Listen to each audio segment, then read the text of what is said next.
2022 SPAC stock gains 1,600%. Thursday is the new Monday as hybrid work patterns shift. Johnson earns over £1 million for speeches since quitting. French police search Macron party office. Hong Kong activist wins appeal against Tiananmen protest charge. 6 Chinese diplomats leave UK after alleged assault. U.S. House to vote on potential Puerto Rican independence. Meta accused of inciting violence during Tigray war.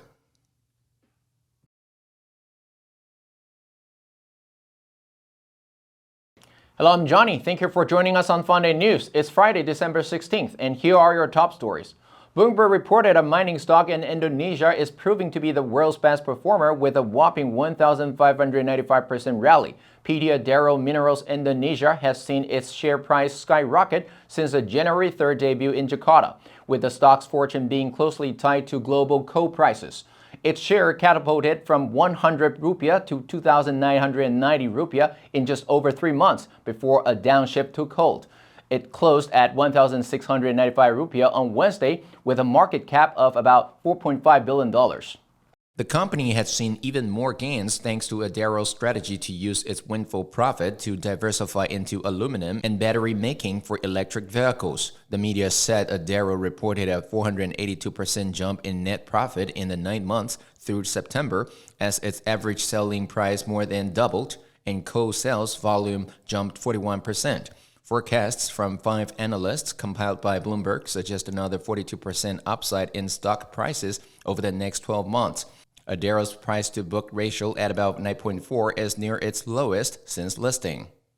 According to new data from WFH Research, a team of academics, including Stanford University's Nicholas Bloom, that has compiled data on the actions and attitudes of tens of thousands of American workers since the pandemic began.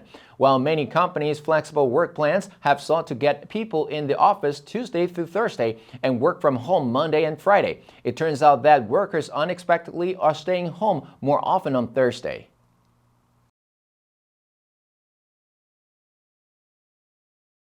According to the WFH Research Group, which also includes Jose Maria Barrero of Mexico's I-10 Business School, University of Chicago professor Stephen Davis, and Stanford's Shelby Buckman, Bloom's group found Thursday and Friday is the most popular combination of remote days among those working 2 days at home, followed by Monday and Friday. Professor Bloom said, "I had long thought it was Monday or Friday as work-from-home days, but apparently not. I'm honestly not sure why." According to an official register of UK parliamentarians' interests, former British Prime Minister Boris Johnson has already earned more than £1 million, or $1.2 million, for giving paid speeches since leaving office in September. Johnson has in recent months delivered speeches to bankers in New York, insurers in the United States, a summit organized by broadcaster CNN in Portugal, and another talk in India that featured his famous rhetorical flourishes. According to the official document published on the UK Parliament's website that lists lawmakers' financial interests, Johnson received payments ranging from £215,000 to £277,000, or $267,000 to $344,000 each time. 58-year-old Johnson, who remains popular with Tory members, has not ruled out another bid for the top job, saying he was well-placed to deliver a Conservative victory in 2024 as the main opposition Labour Party rides high in the polls. French police have searched the headquarters of President Emmanuel Macron's Renaissance political party and the offices of U.S. consulting giant McKinsey in Paris. Prosecutors said Tuesday's raids are part of inquiries into the use of consultancies during Macron's winning presidential campaigns in 2017 and 2022. France has strict rules regarding the financing of political parties and election campaigns. French lawmakers concluded in March that the public spending on consultancies spiked during Macron's first term in office. French prosecutors opened 2 judicial inquiries in October, looking into possible false election campaign accounting and favoritism. The prosecutors suspect that a number of McKinsey employees worked as unpaid volunteers during Macron's victorious 2017 bid, and one investigation is focusing on whether this constitutes a hidden campaign expense. Another investigation is trying to establish whether the consultancy firm had privileged treatment in winning lucrative government contracts. It starts with one thing. In the end, it doesn't even matter. Better world, better world. Welcome to Gilgil, California. Miracles, but miracle has happened tonight. Pray I'll be missing you. Heal the world, make it a better place for you and for me and the entire human race. There are people dying. I can't wait for the leaving, make a better place. A Hong Kong court overturned the conviction of a prominent local democracy activist for her role in a banned Tiananmen memorial last year. In the rare victory for the city's beleaguered opposition, Zhou Hantun was cleared by the High Court on Wednesday of charges of inciting others to take part in an unauthorized assembly in June 2021 to commemorate China's 1989 crackdown on demonstrators in Tiananmen Square. Zhou had been convicted and sentenced to 10 months in jail by a lower court in January. Judge Juliana Barnes wrote that the prosecution failed to demonstrate the legal basis for banning the 2021 event. As a result, it is not an offense for the appellant to appeal to others to come to Victoria Park to meet. The ruling represents a rare setback to government efforts to restrict public protests. Still, the government could yet appeal the decision, and Zhou will likely remain in jail as she battles more serious national security charges over her ties to the vigil organizer. Politico reported 6 Chinese diplomats based in Manchester, including Consul General Zheng Xiyuan, are returning to China in the wake of an incident in which a protester was dragged into the consulate grounds and attacked.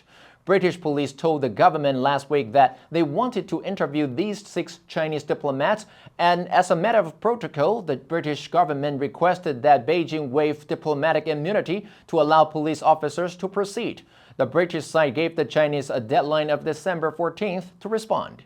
But instead of allowing the police investigation to continue in Britain, the 6 Chinese diplomats are now heading back to China. British Foreign Minister James Cleverly said in a statement, "I'm disappointed that these individuals will not be interviewed or face justice." Footage from October showing unidentified men emerging from the consulate compound, tearing down a satirical portrait of Xi Jinping erected by Hong Kong protesters outside, and then attacking a protester who had been dragged into the consulate grounds.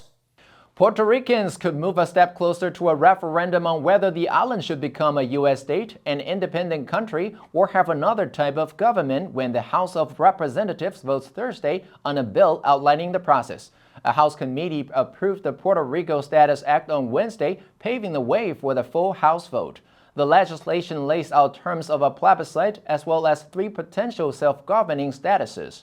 That includes independence, full U.S. statehood, or sovereignty with free association with the United States, as in place in Micronesia, Palau, and the Marshall Islands. If the bill passes the House, it will need 60 votes in the closely divided Senate and Democratic President Joe Biden's signature to become law.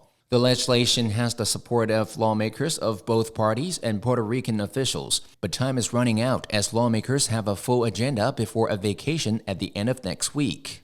Meta has been accused in a lawsuit of letting posts that inflame the war in Tigray flourish on Facebook. An Observer investigation in February revealed Meta's repeated inaction on posts that incited violence. The case is asking for a compensation fund of 200 billion Kenyan shillings, or $1.6 billion, to be established for victims of hate and violence on Facebook.